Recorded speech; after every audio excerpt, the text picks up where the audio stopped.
हाँ तो friends, UP TET के लिए बाल विकास और शिक्षा शास्त्र के काफ़ी इंपॉर्टेंट क्वेश्चन आपके लिए लेकर आए हैं। तो देखिए, चलिए स्टार्ट करते हैं बिना टाइम वेस्ट किए। एक पार्ट हम ऑलरेडी आपको प्रोवाइड कर चुके हैं, उसको आप देख सकते हैं, इसका लिंक है डिस्क्रिप्शन बॉक्स में, ठीक है ना। तो चलिए आगे, दूसरा पार्ट काफ़ी इंपॉर्टेंट क्वेश्चन है यहाँ पर, ठीक है। आपके 2 क्वेश्चन इस जो है वीडियो से 100% पूछे जाएंगे। चलिए देखेंगे, बालक के विकास की प्रक्रिया कब शुरू होती है।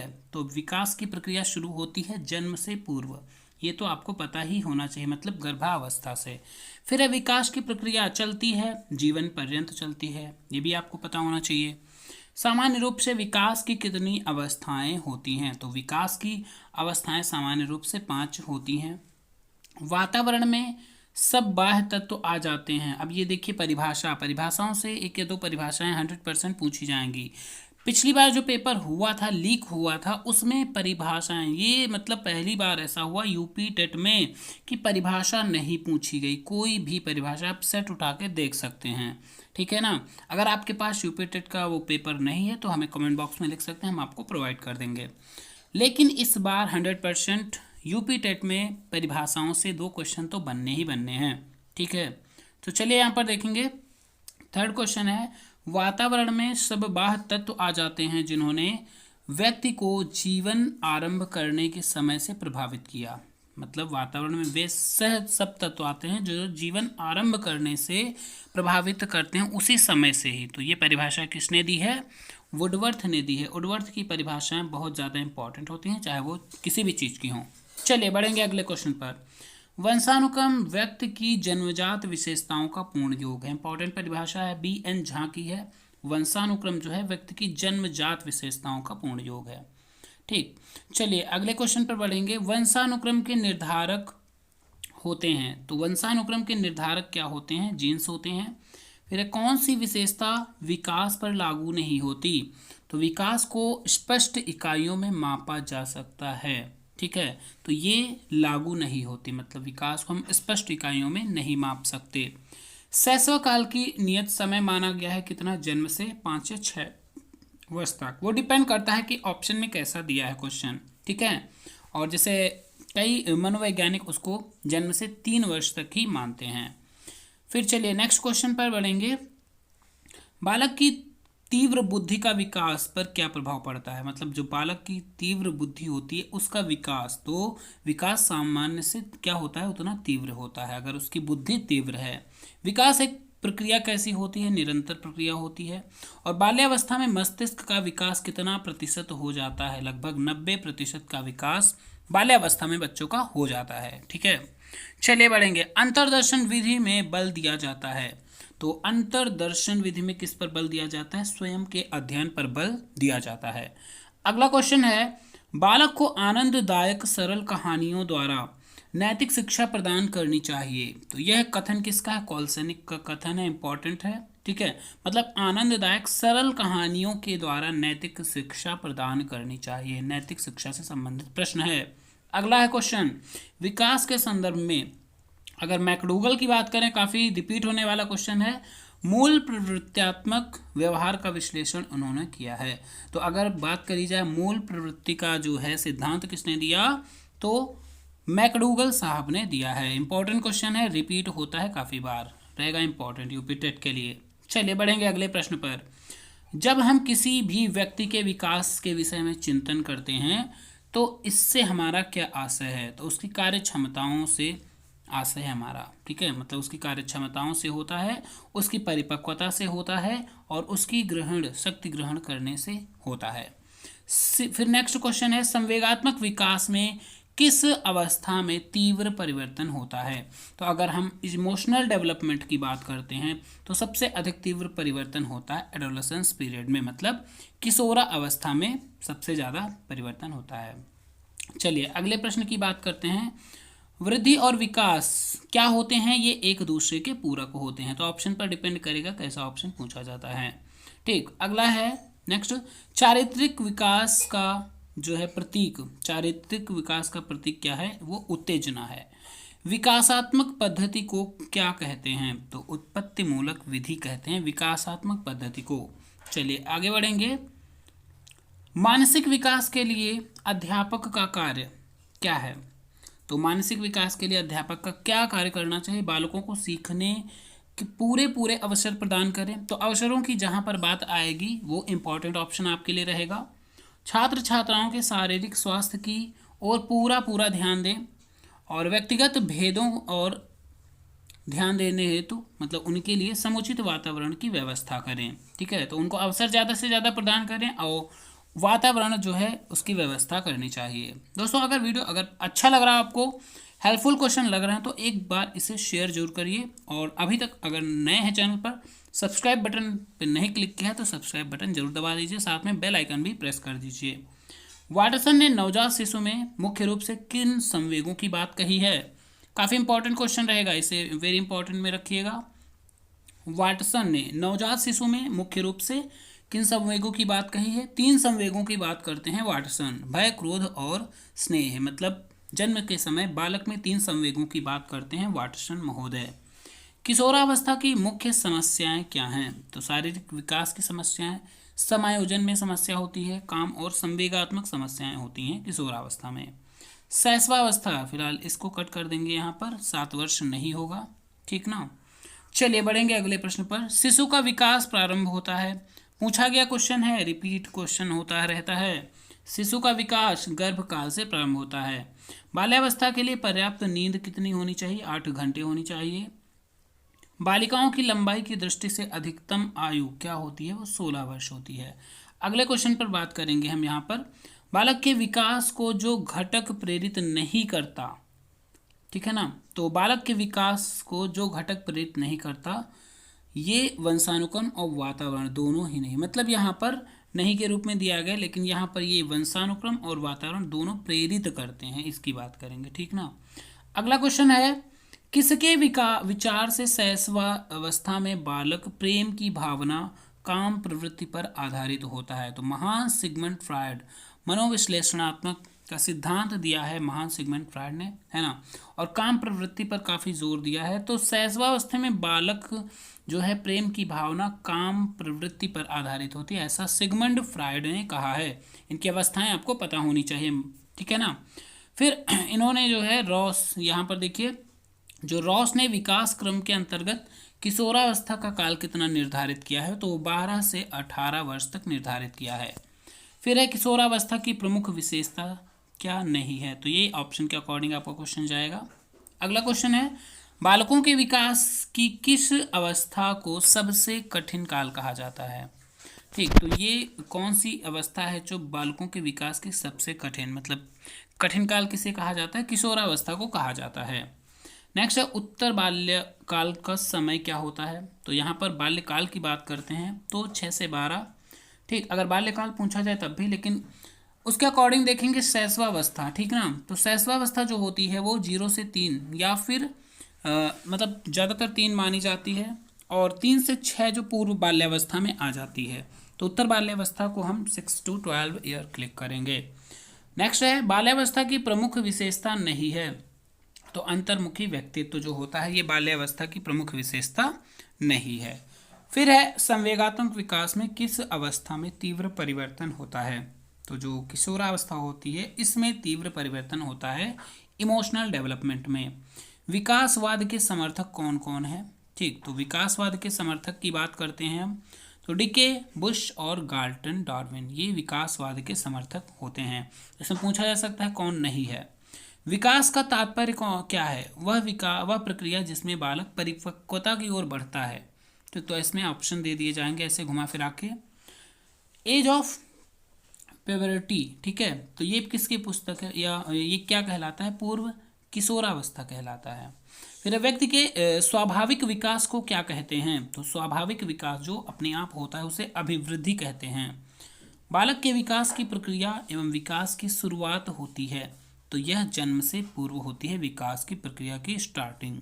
अगले प्रश्न पर बढ़ेंगे, काफ़ी इंपॉर्टेंट क्वेश्चन रहेंगे, एक बार शेयर जरूर करिएगा। विकास के परिणाम स्वरूप व्यक्ति में नवीन विशेषताएं और नवीन योग्यताएं प्रकट होती हैं, यह हरलॉ का कथन है, इंपॉर्टेंट है, पूछे जाने के काफ़ी चांसेस हैं। मतलब विकास के परिणाम स्वरूप क्या होती हैं? नवीन विशेषताएं और नवीन योग्यताएं प्रकट होती हैं, मतलब कुछ विशेषताएं बालक में नई आती हैं अगर उसका विकास हो रहा होता है। चलिए अगला प्रश्न है, शैक्षिक दृष्टि से बाल विकास की अवस्थाएं कौन सी हैं? शैक्षिक दृष्टि से ये हैं, ठीक है, शैशवावस्था, बाल्यावस्था और किशोरावस्था, और इससे पहले जो गर्भावस्था आती है और इसके बाद प्रौढ़ावस्था। तो टोटल विकास की 5 अवस्थाएं, लेकिन यहाँ पर शैक्षिक दृष्टि से 3 अवस्थाओं को बांटा गया है। स्किनर का मानना है कि विकास के स्वरूपों में व्यापक वैयक्तिक विभिन्नताएं होती हैं। यह विचार, ठीक है, तो स्किनर का मानना है कि विकास के स्वरूपों में वास्तविक विभिन्नताएं होती हैं। यह विचार विकास के किस सिद्धांत, तो व्यक्तिगत विभिन्नताओं की बात करेंगे तो व्यक्तिगत विभिन्नता का सिद्धांत होता है। मनोविश्लेषणवाद, ये पूछा गया प्रश्न है, इनके जनक कौन है? सिगमंड फ्रायड हैं, काफ़ी बार पूछा जाता है क्वेश्चन। फिर है वाटसन का कथन यहाँ पर दिया गया है, मुझे बालक दे दीजिए, आप उसे जैसा बनाना चाहते हो मैं उसे वैसा ही बना दूंगा। यह किसने कहा था? वाटसन ने कहा था, ठीक है ना। फिर नेक्स्ट, सिगमंड फ्रायड के अनुसार मन की 3 स्थितियां, 3 स्थितियों से क्वेश्चन पूछे जाते हैं, चेतन, अर्धचेतन और अचेतन, ठीक है, इसे कॉन्शियस, सबकॉन्शियस, अनकॉन्शियस भी कहते हैं। फिर इन्हीं के अनुसार ईड, ईगो एंड सुपर ईगो को मानव की संरचना का अभिन्न अंग माना जाता है, ठीक, ईड, ईगो और सुपर ईगो। तो मनोविश्लेषणवाद के सिद्धांत में इन्होंने 3 चीज़ें बताई हैं, ईड, ईगो और सुपर ईगो। किससे संबंधित है? सिगमंड फ्रायड से संबंधित है। फिर है नेक्स्ट क्वेश्चन, केवल 2 प्रकार की मूल प्रवृत्ति, मृत्यु और जीवन, यह विचार किसका है? तो सिगमंड फ्रायड का है। मतलब मृत्यु और जीवन 2 प्रकार की जो मूल प्रवृत्तियां हैं, तो जीने की इच्छा को इन्होंने क्या कहा? इरोस कहा है, और मृत्यु की इच्छा को क्या कहा है? थैनाटोस कहा। ये पूछा जाता है जीवन और मृत्यु के लिए। नेक्स्ट क्वेश्चन है, रुचियां मूल प्रवृत्तियों एवं स्वाभाविक संवेगों का स्वस्थ विकास हो सकता है या वातावरण जिसमें वह रहता है स्वस्थ है, ठीक है। फिर नेक्स्ट क्वेश्चन पर बढ़ेंगे। तो नेक्स्ट क्वेश्चन है, मूल प्रवृत्ति की प्रमुख विशेषता पाई जाती है। तो ये मूल प्रवृत्ति की जो विशेषता है समस्त प्राणियों में पाई जाती है और यह जन्मजात एवं प्रकृति प्रदत्त होती है। नेक्स्ट क्वेश्चन है, व्यक्ति के स्वाभाविक विकास को क्या कहते हैं? तो अभिवृद्धि कहते हैं। फिर नेक्स्ट है, विकास का अभिप्राय वह प्रक्रिया जिसमें बालक परिपक्वता की ओर बढ़ता है, ठीक है। फिर नेक्स्ट है, संवेग शरीर की वह जटिल दशा है जिसमें श्वास, नाड़ी यंत्र, ग्रंथियां, मानसिक स्थिति, उत्तेजना, अवबोध आदि का अनुभूति पर प्रभाव पड़ता है तथा पेशियां निर्दिष्ट व्यवहार करने लगती हैं। तो यह कथन किसका है? ग्रीन का है। फिलहाल ये उतना इंपॉर्टेंट नहीं है, नीचे का इंपॉर्टेंट ये कथन काफ़ी रहेगा। वातावरण में सब बाह्य तत्व आ जाते हैं, ये ऊपर भी अभी आया था क्वेश्चन। वातावरण में वे सभी बाह्य तत्व आते हैं जिन्होंने व्यक्ति को आरंभ से ही मतलब जन्म के समय ही जो जीवन उसने आरंभ किया उसी समय उसको प्रभावित किया या करते हैं। तो ये अब यहाँ थोड़ा सा लैंग्वेज चेंज मिल सकती है, ठीक, वुडवर्थ का है। फिर विकास के परिणाम स्वरूप व्यक्ति में नवीन विशेषताएं और नवीन योग्यताएं प्रकट होती हैं, ये भी ऊपर अभी था, है ना। हरलॉक का ये जो है इनका है, हरलॉक की विशेषता है या इनकी परिभाषा है। फिर नेक्स्ट, शैक्षिक दृष्टि से बालक के विकास की अवस्थाएं, तीनों ये भी 2 बार आ चुका है, ठीक। शैशवावस्था की जो प्रमुख मनोवैज्ञानिकता है उसकी विशेषता क्या है? तो शैशवावस्था में बालक जो है मूल प्रवृत्त्यात्मक व्यवहार करते हैं, इंपॉर्टेंट रहेगा ये। फिर शैशवावस्था में सीखने की प्रक्रिया का स्वरूप होता है। तो शैशवावस्था में सीखने की प्रक्रिया का स्वरूप जो है काफ़ी तीव्र होता है, ठीक है। बाल्यावस्था का समय जो होता है 5 या 6 से 12, ऑप्शन के ऊपर डिपेंड करेगा क्या ऑप्शन दिया गया है। जनरली 6 से 12 या फिर बाल्यावस्था, पूर्व बाल्यावस्था की बात करें तो 3 से 6 वर्ष, ठीक है ना। चलिए अगले क्वेश्चन पर बढ़ेंगे हम। बाल्यावस्था की प्रमुख जो है मनोवैज्ञानिक विशेषता, अब यहाँ पर शैशवावस्था की बात करी गई थी, अब यहाँ बाल्यावस्था। तो सामूहिकता की भावना होती है बाल्यावस्था में। बाल्यावस्था में सामान्यतः बालक का व्यक्तित्व होता है। तो बालक का व्यक्तित्व कैसा होता है? बहिर्मुखी प्रवृत्ति का होता है बाल्यावस्था में। बाल्यावस्था में शिक्षा का स्वरूप कैसा होना चाहिए? सामूहिक खेलों एवं रचनात्मक कार्यों के माध्यम से शिक्षा दी जानी चाहिए बाल्यावस्था में। मतलब बच्चे को सामूहिक रूप से खेल करवाने चाहिए, है ना, और उनको कुछ रचनात्मक कार्यों में बिजी रखना चाहिए। अगला क्वेश्चन है, मानव की वृद्धि एवं विकास की प्रक्रिया निम्न में से किस सिद्धांत पर आधारित है? तो वृद्धि और विकास की प्रक्रिया जो है विकास की दिशा का सिद्धांत, परस्पर संबंध का सिद्धांत और व्यक्तिगत विभिन्नताओं का सिद्धांत पर आधारित है। अगला क्वेश्चन है, बालक की अभिवृद्धि जैविक नियमों के अनुसार होती है। मतलब बालक की अभिवृद्धि जो है वो जैविक नियमों के अनुसार है। यह कथन किसका है? हरलॉक का डिवीजन है, मतलब हरलॉक का ये कथन है। फिर नेक्स्ट क्वेश्चन है यहाँ पर, निम्न में से कौन सा कारक व्यक्ति की वृद्धि एवं विकास को प्रभावित करता है? मतलब तो यहाँ पर निम्न में से कौन सा कारक, ये थोड़ा सा मिस्टेक है क्वेश्चन। तो अगला क्वेश्चन देखेंगे, पर्यावरण बाहरी वस्तु है जो हमें प्रभावित करती है। तो इन्होंने वातावरण या पर्यावरण की बात करते हैं, रॉस महोदय। इनका कथन है कि पर्यावरण या वातावरण कह सकते हैं यहाँ पर, वातावरण वह बाहरी शक्ति है जो हमें प्रभावित करती है, रॉस का कथन है। फिर बुद्धि लब्धि के लिए विशिष्ट श्रेय किस मनोवैज्ञानिक को जाता है? मतलब बुद्धि लब्धि के लिए जो है विशिष्ट श्रेय, मतलब बुद्धि लब्धि की अगर बात करते हैं तो इनका श्रेय जो है स्टर्न को जाता है। बुद्धि लब्धि की बात इन्होंने करी। शैशवावस्था को जीवन का सर्वाधिक महत्वपूर्ण काल कहा जाता है, पहली बात तो ये।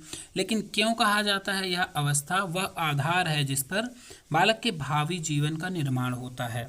ठीक, तो ये कथन इंपॉर्टेंट रहेंगे, भावी जीवन का निर्माण होता है शैशवावस्था में। फिर जैसे जैसे बालक की आयु का विकास होता है वैसे वैसे उसके सीखने का क्रम निम्नलिखित किसकी ओर चलता है? तो उसको सीखने का क्रम जो है सूझबूझ की ओर चलने लगता है जैसे जैसे उसकी आयु में वृद्धि होती है।